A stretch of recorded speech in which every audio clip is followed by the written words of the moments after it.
السلام عليكم.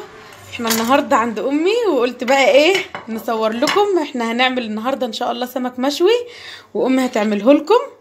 جميل جدا. بصوا ماما عامله ايه اهو. حاطه كده فلفل. على فكره الفلفل ده هي حاطاه في الفريزر جميل جدا.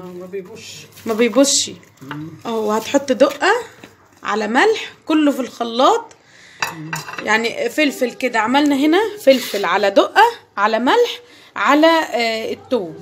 تمام. التوم بقشره، حتى لو التوم برضو مش جديد بنعمله بقشره برضو. وبنخرط الليمون برضو، ماما بتخرطه برضو كده بقشره بتعمله زي ما هو. هتحط عليه كده اهو ميه اهو، كوبايه ميه كده بالشكل ده. بصوا السمك احنا احنا بنحب السمك الصغير كده. اي حجم بقى انت عاوزاه يبقى زي الفل.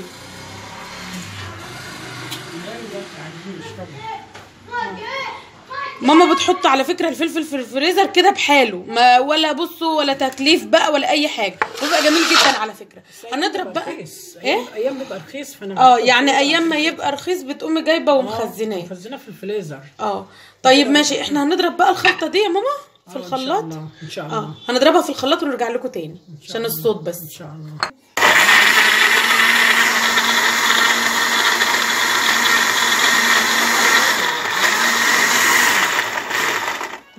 بصوا احنا كده عملنا الخلطه اهي. بجد الخلطه تجنن، جميله جدا بصراحه. امي لما بتحط ايديها في حاجه كده بتبقى طعمها ليها طعم تاني بصراحه يعني. ام خالد بتقول لكم كده بجد جميله جدا. هنشوف برضو هنكمل ازاي مع بعض. هنغسل السمك اهو، هنشوف هنغسله ازاي. انا بفتح الخياشيم بتاعته. انا بعرف السمك حلو ازاي اهو. بفتح الخياشيم بتاعته بنلاقيها حمرا كده زي الفل اهي. بنغسل كده الخياشيم وبنغسله من بره كده زي الفل اهو. جميل جدا اهو. وبرده البوري نفس الحكايه، بغسله برده. بفتح الخياشيم بتاعته كده اهو وبنضفه كده كويس جدا وبنضفه من بره اهو. هنخلص بقى السمك كله كده هنغسله وننضفه زي الفل وبعدين ارجع لكم تاني. كده غسلناه كله اهو زي الفل كده زي ما انتم شايفين. وبعدين بقى هنشوف هنشويه ازاي. خلينا مع بعض خطوه خطوه. احنا بقى عندنا كده روسي برضو هننضفه مع بعض اهو اهو. عايزه برضو اهو انا بشيل الراس كده اهي بالشكل ده كده اهو. وبقصقص دي برضو كده اهو اهو. وبعدين بنفتحها كده بقى من جوه وبعدين ننضف بقى كل اللي جواه كده اهو. بصوا بقى البطروخ ده بقى ما يترماش طبعا. هو احلى حاجه صراحه، بيبقى جميل قوي اهو. هنمسك بقى ننضفه كده كويس قوي. نفتح الحنفيه اهو. ننضف بقى كل الحاجات اللي جوه دي كلها كويس جدا اهو اهو. بصوا احنا نضفناها اهي بقت زي الفل اهو بالشكل ده كده. وبعدين بقى هقطعها كده وبعدين برضو هنكمل مع بعض. هنقعها بقى في ملح ودقيق وليمون ونرجع تاني نكمل مع بعض نشوف هنعمل ايه. احنا بقى دلوقتي اهو هجيب السمك ده نضفته اهوت زي الفل وبعدين هقطعه بقى اهو. هقطعه كده بالشكل ده. ودي بقى انا بفتحها كده عشان لما اجي احشي السمكايه تتحشي معايا تمام. ومجهزه هنا حله ميه كده فيها هحط فيها الملح والدقيق كده بالشكل ده اهو. وهنعصر فيها برضو الليمونه اهو. هتحط بقى ايه، هنحط بقى السمك كده في الميه بالملح بالليمون اهو. هقطع بقى السمك كله ونخلص الكميه وبعدين ارجع لكم تاني عشان برضو الفيديو ما يطولش عليكم. ام خالد بقى هتقدم لكم تمليحه السمك بتاعتنا، السمك المكاريل. هي بصراحه ام نور اللي نضفته يعني بصراحه، بس انا هعمل الدقه بتاعته بقى يعني اعمل اي حاجه النهارده. معانا الفلفل الالوان بس مش فلفل من الغالي، الفلفل العادي ده بس شطه وقرون وكل الاشكال يعني.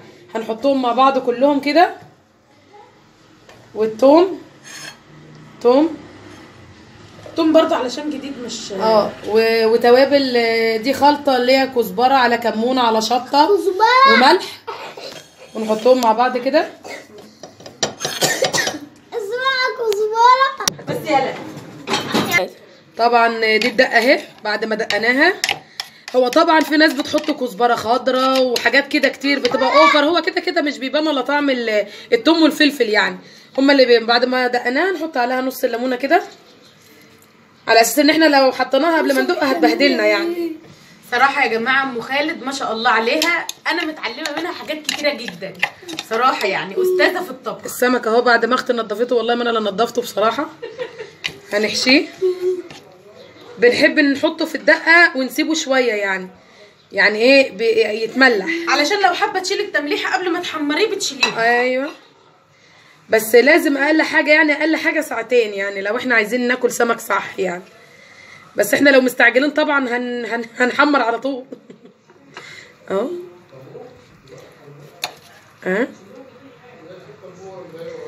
هنحشيها بقى كلكم ونرجع نجيلكوا تاني. السمك اهو بعد ما ملحناه، وطبعا اهم حاجه البطارخ ملحناه تبقى جميله جدا يعني ما تتسابش. بس دلوقتي انا هلفه في كيس وهحطه في التلاجة لحد بس هم طالعين فوق السطوح هياكلوا الطيور ويشوا السمك وقاعدين فوق شويه كده، هيكون انا استغلت الوقت ده ان هي تتبل شويه لان السمك ده بيتاكل سخن، واما ينزلوا هنحمره ان شاء الله ونبقى نوريه لكم بعد ما يتحمر. كده بقى اهو هنجيب السمك ونحطه كده في الرده بالشكل ده كده. هنحط الاول السمك الاخضر الصغير، احنا بنحب السمك الصغير ده. هنحطه بقى على المطرحه كده وبعدين هنجيلكوا تاني. امي اهوت ولعت الفرن اهو، هنرصه كده بالشكل ده.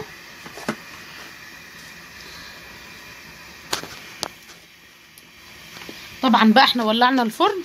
ناره يا ماما، نار الفرن بتبقى عامله ازاي؟ نار جميله اهي. لا يعني بتبقى عاليه ولا هاديه؟ لا الصغير عايز نار عاليه والكبير عايز نار هاديه. طيب ماشي.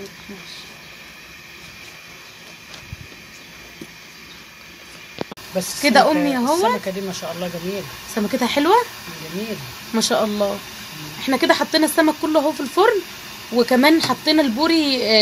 الراس بتبقى ناحيه العين اهو بالشكل ده. برضو هوريكم كده خطوه خطوه مع بعض. بصوا بقى السمك علشان حلو، شوفوا بيطلع دخانه ازاي، جميل جدا. جميل. ماما بتقول لي سمكته احلى من البوري كمان علشان منه جميل. كله جمبري. والله لقينا في كذا كمبريايه كده، تعرفي ان السمك ده حلو قوي. مش بكبر السمك على فكره. او حطينا كمان شوفوا بتنجنتين كده في اخر الفرن. لا انت شفت علشان برضو نعملها برضو. شفت السمكه بتقب ازاي ما شاء الله جميله. ماما برضو اللي بتتحمر بتخرجها كده برضو. احنا اهو طلعنا السمك اهو، هنحطه في التمليحه كده بالشكل ده اهو. حطيناه كده في التمليحه اهو. بصوا التمليحه دي جميله جدا، حلوه قوي اهو. بصوا انا جايبه هنا ورقه كده في الصينيه علشان تشرب اي ميه تنزل من السمك اهو بالشكل ده كده. هخلص برضو الكميه كلها ونرجع لكم تاني. البوري هنرشه. انا ما بحطش على البوري تمليحه من اللي هي الميه دي، بحب صراحه نرشه كده اهو، وبنعصر عليه ليمون كده بالشكل ده اهو. وبحب بقى ايه نرش عليه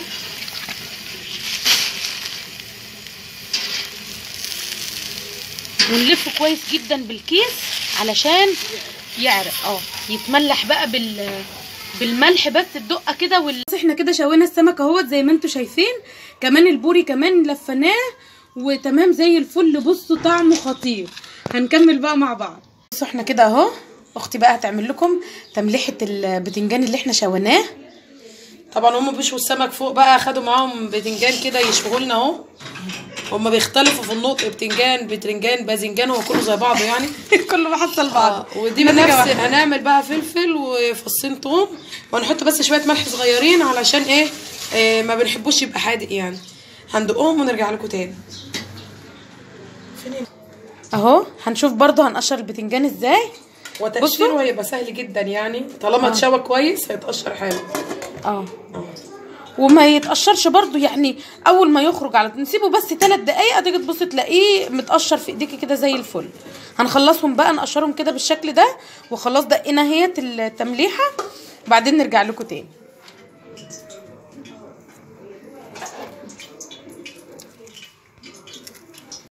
بص اهوت احنا كده خلصنا، قشرنا البتنجان وحطينا على الدقه، وبعدين حطينا عليه شويه زيت، وبرده ام خالد كده هتدقه. بنحب ندقه احنا كده يعني، بيبقى جميل جدا. هندقه كويس جدا، وبعدين هنرجع لكم تاني. هنروح بقى نشوف هنحمر ازاي السمك مع بعض.